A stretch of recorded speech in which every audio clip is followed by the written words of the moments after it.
안녕하세요. 10년 이상 다이어트와 대사질환을 진료해온 한의사가 그 경험을 솔직하게 풀어드립니다. AI에도 푹 빠져 있어서 영상과 자료도 직접 AI로 만들고 있습니다. 몸을 더 알고 싶으시다면 구독, 좋아요, 알림 설정 부탁드립니다. 지난 3강에서 우리는 한 가지 결론에 도달했습니다. 식단만으로 평생 가는 다이어트는 매우 어렵습니다. 특히 이미 호르몬 환경이 흔들린 분, 인슐린 저항성이 진행된 분, 의지력만으로는 식습관 변화가 어렵게 느껴지는 분에게는 식단을 보완해 줄 수 있는 다른 도구가 필요할 수 있습니다. 그 보완 도구 중 하나가 오늘 주제인 한약입니다. 오늘 한약 이야기를 하지만 기적의 다이어트 약으로 설명하지 않겠습니다. 한약이 우리 몸의 식욕, 대사, 혈당, 부종, 스트레스에 어떻게 도움을 줄 수 있는지를 차분히 풀어보고 그 한계도 함께 다루겠습니다. 오늘 강의를 한 줄로 요약하면 이것입니다. 한약은 살을 빼는 약이 아니라 식단이 작동하는 몸을 만드는 도구다. 시작하겠습니다. 먼저 가장 많은 오해부터 풀고 가겠습니다. 한약은 그냥 약초 달인 물 아닌가 라는 오해가 정말 많습니다. 한약은 약초가 맞습니다. 그런데 그냥 약초가 아닙니다. 정확히 말하면 여러 약재가 정해진 비율로 조합된 처방 체계입니다. 비유 하나 들겠습니다. 양약은 독주에 가깝습니다. 바이올린 한 명이 무대에 올라가서 자기 파트를 정확하고 강하게 연주하죠. 효과가 명확합니다. 한약은 오케스트라에 가깝습니다. 한 처방에 보통 8가지에서 15가지 약재가 함께 들어갑니다. 각 약재가 한 가지 역할만 하는 게 아니에요. 누군가는 식욕을 잡고, 누군가는 소화를 돕고, 누군가는 수면을 안정시키고, 누군가는 다른 약재의 부작용을 누그러뜨립니다. 여러 악기가 동시에 연주되면서 환자의 몸 상태에 맞는 화음을 만드는 거죠. 그런데 너무 복잡한 거 아닌가요? 복잡합니다. 그래서 양약처럼 이 성분이 이 수용체에 작용해서 이런 효과를 낸다고 깔끔하게 설명하기는 어렵습니다. 하지만 복잡하다는 게 비과학적이라는 뜻은 아닙니다. 한약이 오랜 임상 경험을 바탕으로 발전해온 처방체계이고 그 작용의 일부는 현대의학 언어로 설명할 수 있다는 점은 분명합니다. 오늘은 그 설명 가능한 부분을 다뤄보겠습니다. 한약이 다이어트에 어떻게 도움을 줄 수 있는지 시청자분 입장에서 체감되는 5가지 영역으로 정리하겠습니다. 이 영역들이 한꺼번에 작용할 수 있다는 게 한약의 특징입니다. 영역 첫 번째, 식욕입니다. 가장 직접적인 영역입니다. 한약 다이어트의 대표 약재 중에 마황이라는 게 있습니다. 이 약재의 핵심 성분이 교감신경을 자극해서 식욕을 줄이고 에너지 소비를 늘리는 방향으로 작용할 수 있습니다. 다만 마황은 효과와 위험을 동시에 가진 약재입니다. 심박수와 혈압을 올리고 잠을 못 자게 만들 수 있어요.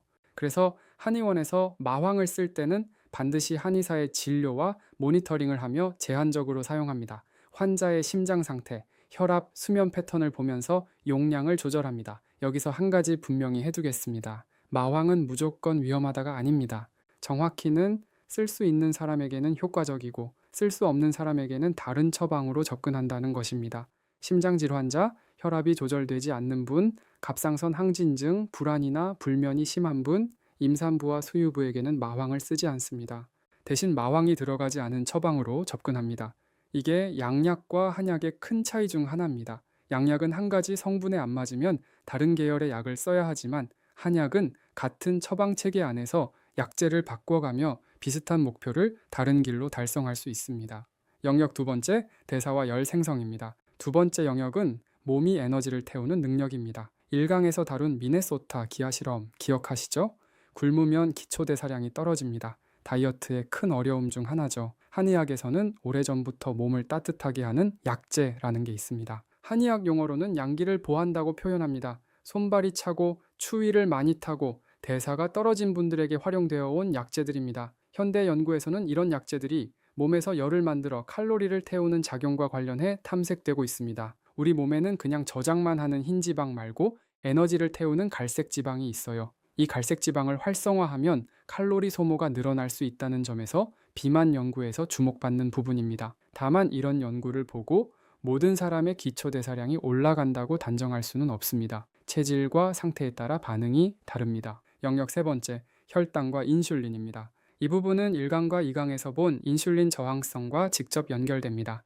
한약 약재 중에는 혈당 변동을 줄이고 인슐린이 더 잘 작동하도록 돕는 방향으로 연구된 것들이 있습니다. 당뇨약으로 잘 알려진 메트포르민이라는 약이 있는데요. 한약 약제 중 일부 성분이 세포 차원에서 인슐린 감수성을 높이는 방향으로 작용할 수 있다는 연구들이 쌓이고 있습니다. 메트포르민과 같은 약이라는 뜻은 아닙니다. 같은 방향으로 도움을 줄 수 있다는 뜻입니다. 이 영역의 의미는 이렇게 정리할 수 있습니다. 단순히 식욕을 누르는 것보다 식후 혈당이 덜 흔들리도록 만드는 방향으로 접근할 수 있다는 점이 한약의 장점입니다. 혈당이 안정되면 식욕도 안정됩니다. 2강에서 본 호르몬 시스템 그대로예요. 영역 네 번째, 부종과 소화 정체입니다. 체중이 늘었다라고 느끼는 것 중 일부는 사실 지방이 아니라 물과 정체된 장의 내용물입니다. 부종이 잘 생기고 변비가 있고 소화가 자주 막히는 분들이죠. 한약에는 이런 수분 대사와 장 운동을 도와주는 약재들이 있습니다. 이런 처방이 잘 맞는 환자분들은 한약 복용 초기에 체중 변화가 빠르게 나타나는 편입니다. 다만 한 가지 중요한 점이 있습니다. 초기에 체중이 빠르게 줄 때는 지방 감소가 아니라 수분과 장의 내용물이 빠진 거예요. 이건 한약뿐 아니라 어떤 다이어트에서도 마찬가지입니다. 초기 1kg에서 2kg는 동기부여에 도움이 되지만 진짜 체지방 감소는 그 이후부터 본격적으로 시작됩니다.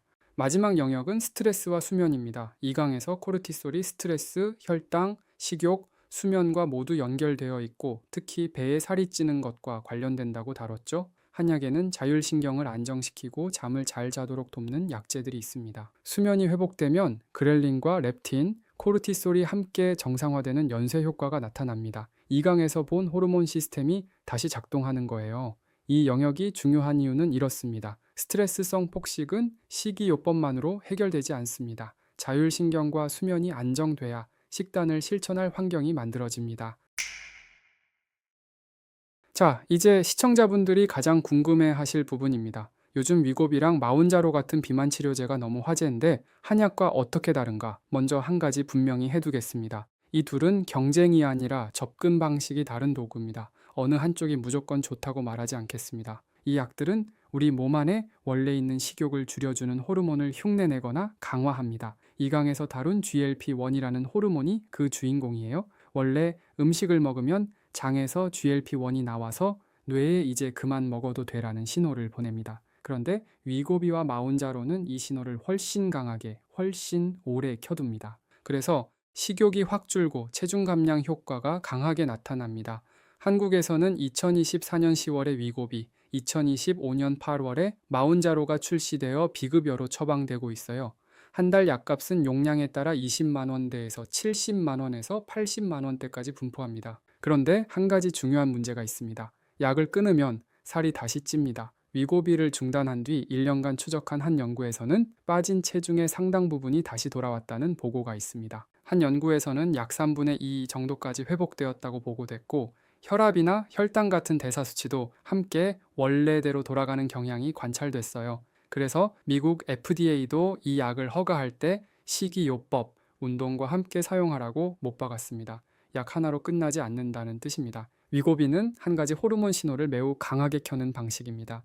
효과가 명확한 대신 약을 끊으면 그 신호가 꺼지고 체중이 돌아옵니다. 한약은 하나의 신호를 강하게 켜는 것보다 환자의 식욕, 소화, 수면, 부종, 스트레스를 같이 다듬는 방식입니다.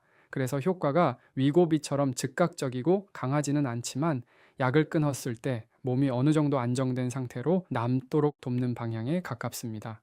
다만 분명히 해둘 부분이 있습니다. 한약도 식습관이 바뀌지 않으면 효과가 오래가지 않습니다. 위고비든 한약이든 그 자체로 평생을 책임져 주지는 않아요. 둘 다 몸의 환경을 바꿀 시간을 벌어주는 도구라고 보는 게 정확합니다. 여기서 한약의 가장 중요한 특징이 나옵니다. 같은 비만이라도 사람마다 한약 처방이 다르다. 이게 한약을 처음 접하는 분들이 가장 의아해하는 부분이에요. 살 빼는 약이면 다 똑같은 거 아닌가? 아닙니다. 비만이라는 결과는 같아도 그 비만에 이르는 길은 사람마다 다릅니다. 같은 결과에 다른 처방이 필요한 이유죠. 제가 진료실에서 비만을 10가지 유형으로 나눠서 보는데요. 오늘은 가장 자주 만나는 식단만으로는 잘 해결되지 않는 3가지 유형을 살펴보겠습니다. 본인이 어디에 가까운지 한번 떠올려 보세요. 첫 번째 유형은 부종 비만입니다. 체중계 숫자는 큰데 만져보면 단단한 지방보다 물렁한 느낌이 많은 분들입니다. 얼굴과 다리가 잘 붓고 체중이 하루에도 1kg에서 2kg씩 들쭉날쭉하고 오후가 되면 다리가 무거워지는 패턴이 특징이에요. 이 유형은 수분이 잘 빠지지 않는 몸입니다. 활동량 부족, 짠 음식, 호르몬 변화, 순환 저하 같은 게 영향을 줍니다. 처방 방향은 앞서 본 5영역 중 부종과 소화 정체 영역을 중심으로 합니다. 초기에 체중 변화가 가장 빠르게 나타나는 편인데 그 변화는 지방이 빠진 게 아니라 물이 빠진 거라는 점 잊지 마셔야 합니다. 진짜 체지방 감소는 그 이후부터 시작됩니다. 한 가지 주의사항은 양쪽 다리가 갑자기 붓거나 숨이 차는 증상이 동반되면 반드시 내과 진료를 먼저 받으셔야 합니다. 신장이나 심장 문제가 원인일 수 있어요. 두 번째 유형은 마른 비만입니다. 이 유형은 환자분들이 저는 살이 찐 게 아닌데요 하시면서 오시는 경우가 많습니다.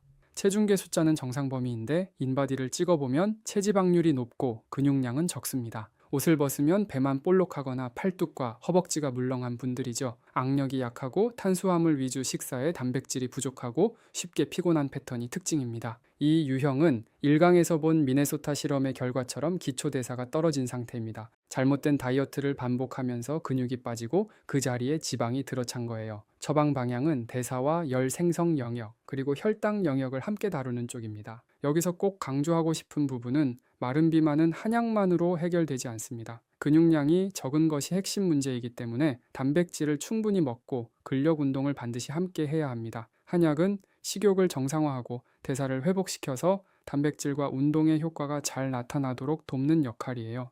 세 번째 유형은 호르몬 변화 비만입니다. 40대 중반 이후 여성분들에게 가장 흔한 유형입니다. 환자분들이 가장 많이 하시는 말씀이 이거예요. 예전이랑 똑같이 먹는데 왜 살이 찌죠? 또는 예전엔 살이 다리에 찌더니 이제는 배에만 찌네요. 40대 중반 이후 체중이 슬슬 늘기 시작하고 살이 엉덩이, 허벅지에서 배 주변으로 이동합니다. 동시에 열감과 식은땀, 새벽에 자주 깨는 수면장애, 기분 변화가 함께 옵니다. 원리는 이렇습니다. 에스트로겐이라는 여성 호르몬이 줄어들면서 살이 붙는 자리가 바뀐 거예요. 에스트로겐은 여성의 지방을 엉덩이와 허벅지에 두는 역할을 합니다. 그래서 젊을 때는 살이 다리부터 찌죠. 근데 갱년기에 에스트로겐이 줄어들면 그 보호 효과가 사라지면서 지방이 배 쪽으로 이동합니다. 동시에 인슐린 저항성도 함께 진행돼요. 거기에 수면 장애와 기분 변화까지 오면 2강에서 본 코르티솔까지 함께 흔들립니다. 결국 여러 호르몬이 한꺼번에 흔들리는 상태가 되는 거예요. 처방 방향은 자율신경, 혈당, 대사 영역을 동시에 다루는 쪽입니다. 갑상선이나 부인과 검사도 같이 받으시면 더 정확한 접근이 가능합니다. 여기서 꼭 강조하고 싶은 부분은 갱년기 비만은 식단과 운동만으로 해결이 가장 어려운 유형 중 하나입니다. 호르몬 환경 자체가 바뀐 상태이기 때문이에요. 그래서 한약이나 호르몬 치료 같은 추가 도움이 필요한 경우가 많습니다. 예전엔 굶으면 빠졌는데 이제는 굶어도 안 빠진다는 말씀이 나오는 이유죠. 여기서 핵심이 보이시죠? 같은 비만 환자라도 어떤 유형이냐에 따라 처방이 완전히 달라집니다. 부종 비만 환자에게 마른 비만 처방을 쓰면 부종이 더 심해질 수 있습니다. 마른 비만 환자에게 부종 빼는 처방을 쓰면 가뜩이나 적은 근육이 더 빠질 수도 있어요. 갱년기 비만 환자에게 단순히 식욕만 누르는 처방을 쓰면 자율신경과 호르몬 환경은 그대로라서 효과가 오래가지 않습니다. 이게 한의사가 환자를 진단하는데 시간을 들이는 이유입니다. 단순히 살을 뺀다고 다 같은 약이 아니에요. 그리고 한 가지 중요한 점, 실제 환자는 한 유형에만 깔끔하게 떨어지지 않는 경우가 많습니다. 갱년기에 스트레스성 폭식이 겹친 분, 마른 비만이면서 부종도 있는 분, 여러 유형이 한 환자에서 겹쳐 나타나는 경우가 오히려 더 흔합니다. 한의사가 환자를 직접 봐야 하는 이유가 여기에 있어요. 참고로 오늘 다루지 않은 7가지 유형, 복부 비만, 하체 비만, 고도 비만, 식욕 폭주 스트레스, 요요 반복, 교대 근무 비만도 각각 다른 호르몬 패턴과 처방이 필요합니다. 여기까지 들으시면 한약이 맞는 것 같다고 생각하실 수 있는데 그건 아닙니다. 솔직하게 짚어드리겠습니다. 한약만으로는 부족합니다. 한약은 호르몬 환경에 도움을 줄 수 있는 도구이지 음식을 마법처럼 분해해주는 약이 아니에요. 식단을 같이 조정해야 시너지가 납니다. 그리고 운동도 필요합니다. 한약이 대사 환경을 도와줄 수는 있지만 운동을 대체하지는 않아요. 근육량과 심폐기능을 만드는 건 결국 운동입니다. 모두에게 맞는 것도 아닙니다. 임산부와 수유부, 중증 심혈관 질환자, 간이나 신장 기능이 많이 떨어진 분, 갑상선 항진증 환자, 특정 약물을 복용 중인 분은 한약 다이어트가 적절하지 않거나 매우 신중해야 합니다. 그래서 반드시 한의사 진료 후에 처방받으셔야 합니다. 인터넷에서 파는 다이어트 한약환을 임의로 복용하는 것은 효과가 부족할 뿐 아니라 안전성 측면에서도 위험합니다. 마지막으로 한 가지 더, 한약 다이어트로 빠진 체중이 평생 유지되는 건 아닙니다. 한약은 변화의 시작을 도와주는 도구지 식습관을 대신해주는 마법이 아닙니다. 결국 식습관과 생활습관이 함께 바뀌어야 유지됩니다. 1강에서 본 것처럼 칼로리는 양이고 호르몬은 방향입니다. 한약은 그 방향을 잠시 도와줄 수 있을 뿐이에요. 오늘 강의를 마무리하면서 본인에게 한약이 맞을지 판단할 수 있는 기준을 드리겠습니다. 식단 조절과 운동을 해봤는데 효과가 잘 안 나오는 분, 물만 먹어도 살찐다는 느낌의 저대사 경향이 있는 분, 부종이 동반되어 체중 변동이 큰 분, 스트레스 폭식이 반복되는 분, 갱년기 이후 체중과 체형 변화가 심한 분, 그리고 본인 몸 상태에 맞춰 맞춤 처방을 받고 싶은 분에게는 한약 다이어트가 잘 맞을 수 있습니다. 반대로 대사 문제가 크지 않고 생활 습관만 조정해도 충분히 개선될 분은 식사, 운동, 수면 조정부터 시작하시는 게 좋습니다. 식습관을 전혀 바꿀 생각이 없는 분에게는 한약만으로는 부족합니다. 그리고 단기간에 극단적으로 빼고 싶은 분에게도 한약은 적합하지 않습니다. 한약은 안전한 속도를 추구하기 때문이에요. 어떤 선택을 하시든 한 가지는 꼭 지키셔야 합니다. 반드시 의료진의 진료를 받고 시작하세요. 인터넷이나 광고만 보고 임의로 약을 사드시는 일은 반드시 피하셔야 합니다. 한약은 효과를 낼 수 있는 만큼 잘못 쓰면 부작용도 분명히 있는 약물이에요. 한의사의 진료 없이 임의로 복용하시는 것은 제가 가장 우려하는 부분입니다. 오늘 강의를 한 줄로 정리하면 이렇습니다. 한약의 가치는 살을 억지로 빼는 약이 아니라 식단을 실천할 수 있는 몸 상태를 만들어주는 데 있습니다. 이제 4강까지 우리는 다이어트의 핵심 원리를 살펴봤습니다. 1강에서는 칼로리는 양이고 호르몬은 방향이다 라는 결론에 도달했고요. 2강에서는 그 호르몬을 인슐린, 렙틴, 그렐린, 코르티솔, GLP-1이라는 지도로 펼쳐봤습니다. 3강에서는 효과적인 다이어트가 공유하는 두 가지 공통 분모를 짚었고 오늘 4강에서는 한약이 어떻게 도움을 줄 수 있는지를 살펴봤습니다. 마지막 5강은 통합입니다. 지금까지 배운 모든 원리를 실생활에 어떻게 적용할지를 다룹니다. 식단, 한약, 운동, 수면, 보충, 자각 이 6가지가 어떻게 함께 굴러갈 때 평생 가는 시스템이 만들어지는지 풀어보겠습니다. 다이어트는 단기 프로젝트가 아닙니다. 평생의 시스템입니다. 그 시스템을 어떻게 만들 것인지가 마지막 주제입니다. 오늘 강의 끝까지 봐주셔서 감사합니다. 좋아요와 구독 부탁드리고 다음 강의에서 또 뵙겠습니다. 감사합니다.